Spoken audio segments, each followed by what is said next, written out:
Okay. Salut à tous et bienvenue dans cette nouvelle vidéo. Aujourd'hui, on se retrouve pour parler de mon logo. Je suis tellement contente de pouvoir vous le présenter enfin et d'en avoir fini, surtout avec le logo. J'ai tellement réfléchi à comment faire cette vidéo et au final, j'ai pas trouvé de super solution et on va le faire comme d'habitude. Une petite vidéo dans laquelle je vais parler, je vais essayer de vous expliquer un petit peu comment j'ai fait pour créer ce logo-là et qu'est-ce qu'il signifie. Je vous ai publié en avant-première le logo sur Instagram sous un post et je vous ai demandé de deviner un petit peu la signification de l'emblème de ce logo-là.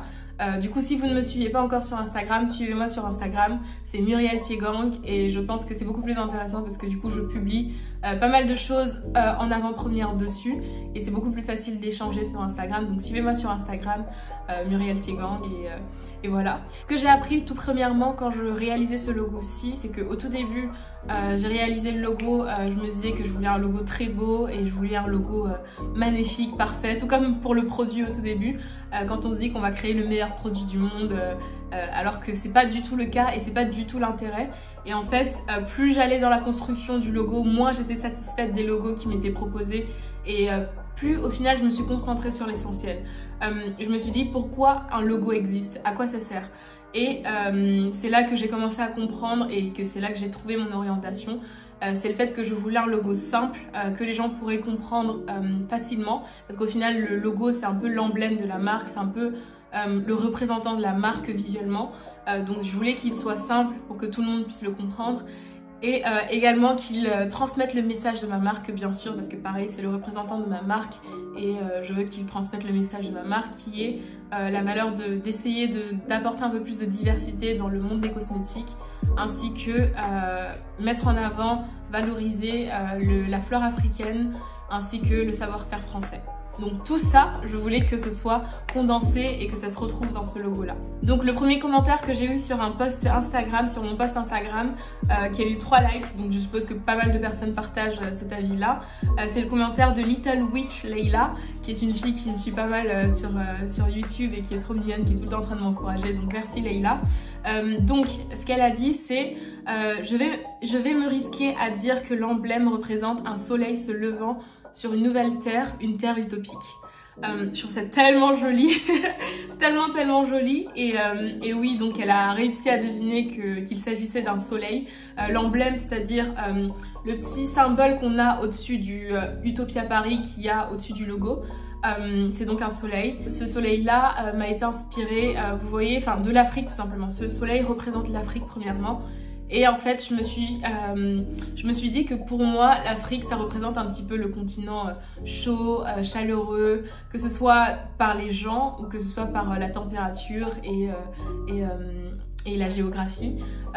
Je trouve que vraiment c'est un continent hyper chaud et chaleureux et c'est vraiment ce côté-là, franchement, quand je pense à l'Afrique, t'as vraiment ce soleil-là et ce paysage, vous voyez, de coucher de soleil qu'il y a, que soit en général, c'est assez cliché, mais il y a souvent ça dans les photos de coucher de soleil soit sur une savane, soit sur un paysage quelconque, mais que je trouvais assez joli et assez chaleureux et que je trouvais que ça représentait pas mal l'Afrique. Et donc j'ai décidé de m'en inspirer pour le logo. Ce soleil-là, c'est pas le seul soleil qu'on a tenté de faire. On a tenté plein de soleils différents. Et au final, c'est celui-là qui m'a le plus plu parce que justement, il avait ce côté hyper simple où on comprenait ce que c'était. Mais en même temps, il n'était pas trop chargé. Je suis assez satisfaite parce que je pense qu'on peut facilement le comprendre et facilement le reproduire tout simplement. Ensuite, j'ai un commentaire de Sita Jen sur Instagram également qui dit c'est un coucher de soleil ou un soleil levant. En tout cas, je suis sûre que c'est un soleil. Donc oui, pareil, c'est un soleil.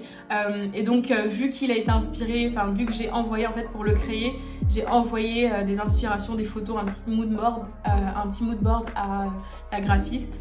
Et du coup elle s'est inspirée, c'était des photos surtout de ce coucher de soleil. Donc c'est plutôt un coucher de soleil, mais on peut le voir aussi comme un lever de soleil, donc c'est totalement pareil. Mais le plus important c'est que c'est juste un soleil en fait. Ensuite sur YouTube j'ai Dewey Sprill qui disait je suppose que c'est un lever de soleil africain pour faire rappeler les valeurs africaines. Après les lignes, je sais pas. Les lignes c'était vraiment juste pour le dessin, mais oui c'est bien un coucher de soleil africain. Donc vous allez tous trouver, c'est trop bien. Je suis satisfaite parce que ça veut dire que on a fait du bon travail parce qu'on a travaillé dessus en équipe. On a fait du bon travail pour essayer de transmettre un petit peu ce qu'on avait en tête. Donc c'est hyper cool que les gens puissent le deviner facilement. Ensuite, j'ai un commentaire un peu plus long de Ousna Shakir qui elle également me suit depuis hyper longtemps et qui est un gros soutien sur ma chaîne, qui dit: ce logo simple dans son dessin et dans son écriture me fait penser à l'horizon d'un monde idéal, une demi-sphère. Cette ligne horizontale marque pour moi la ligne de départ d'un nouveau monde qui tend vers l'idéal, du coup l'utopie. Il m'inspire beaucoup, donc trop bien. C'est hyper beau parce que du coup tu as cette connexion là avec le nom de ma marque qui est Utopia, qui justement il renvoie vers un idéal qu'on aimerait atteindre. Pour ceux qui veulent plus de détails, j'en ai parlé dans ma précédente vidéo sur le nom de ma marque, sur la signification du nom de ma marque. N'hésitez pas à aller la voir. Et la suite du commentaire est un peu plus personnelle, donc on va la garder pour moi. Mais du coup, c'est trop mignon parce qu'elle a saisi, en fait, elle a fait la connexion avec le nom de ma marque et du coup l'une des valeurs de ma marque pour trouver la signification. Et donc c'était pas forcément le côté l'horizon d'un monde idéal, mais c'est vrai que ça transmet ce côté d'espoir en fait. Je trouve que dans le symbolisme du coucher ou du lever de soleil, c'est vraiment ce côté où tu as un espoir parce qu'il y a un nouveau jour qui va se lever. Ensuite, je vous ai demandé si vous aviez des questions supplémentaires par rapport au logo et j'ai reçu 3 questions de la part de Loïs qui sont les suivantes. Premièrement, as-tu créé ton logo toi-même ou es-tu passé par quelqu'un pour la réalisation du logo? Donc je suis passée par une graphiste, une agence de communication premièrement, et ensuite j'ai travaillé avec la graphiste. L'agence de communication, c'était l'agence de communication d'un ami, d'un ami de mon école et donc je lui avais promis que j'allais passer par lui pour réaliser le logo et donc j'ai réalisé le logo et avec eux et j'en suis très heureuse. Pour vous parler un petit peu du processus, au final même si j'ai utilisé une graphiste pour réaliser le logo, en fait tout le travail reste quand même à la personne qui a l'idée. En fait, moi au tout début quand j'ai contacté la graphiste, je pensais que j'allais juste lui donner voilà, j'ai ma marque, voici les valeurs, crée-moi un logo. C'est beaucoup plus compliqué que ça, en tout cas moi qui aime contrôler un petit peu tout. Je suis vraiment allée dans les détails, je lui ai fait un brief comme d'habitude, comme pour les laboratoires, pour tout autre partenaire avec qui je travaille. Je lui ai fait un brief en lui disant ok, voici ma marque, voici ses valeurs, voici son histoire, voici ce que je veux pour le logo, voici un mood board pour t'inspirer, je veux cette forme-ci, ça. Et donc voilà, ça a pris pas mal de temps, ça a pris 10 mois parce que, surtout parce que je pense que je suis hyper exigeante et tout simplement parce que je découvrais aussi, c'est la première fois que je créais un logo et je savais pas forcément à quoi m'attendre au niveau du rendu ou au niveau de ce que je voulais au final. Donc j'en suis très heureuse et je pense que les prochaines fois, si j'en viens à créer un nouveau logo, ce sera beaucoup plus facile. Mais je pense que c'était principalement pour ça, parce qu'en plus j'avais l'école, le travail et plus la création du logo en même temps, donc ça a pris un peu de temps, mais je suis hyper satisfaite du logo. Question suivante, a-t-il une signification avec les cheveux? Donc le logo en particulier n'a pas une connexion directe avec les cheveux, ça a juste une connexion avec l'Afrique, la France, pour le côté Paris, parce que Utopia du coup pour le côté l'utopie et le rêve d'un idéal, le Paris pour le côté pour rappeler la France et la provenance de la marque, et le côté le petit soleil qui rappelle l'Afrique. Pourquoi ce choix de couleurs? Parce que, pour vous expliquer, le logo est déclinable en plusieurs couleurs et j'ai choisi pour l'instant en tant que couleur de la marque le violet pastel, un violet pastel un peu vif, et pour l'instant pour moi ce sera la couleur de la marque. Mais j'ai un problème avec cette couleur là parce que c'est une couleur digitale. En fait ça fait partie des trucs que je ne savais pas avant de créer le logo, c'est qu'il y a des couleurs digitales qui ne peuvent pas marcher, qui ne peuvent pas fonctionner dans la vraie vie quand tu vas par exemple imprimer le logo. Cette couleur là va pas du tout être la même sur la version imprimée que sur la version digitale. Donc cette couleur-ci, pour pouvoir la garder, il faudrait trouver un équivalent en Pantone. Les Pantone qui sont les couleurs qui sont imprimables, qui sont utilisées par les professionnels pour imprimer.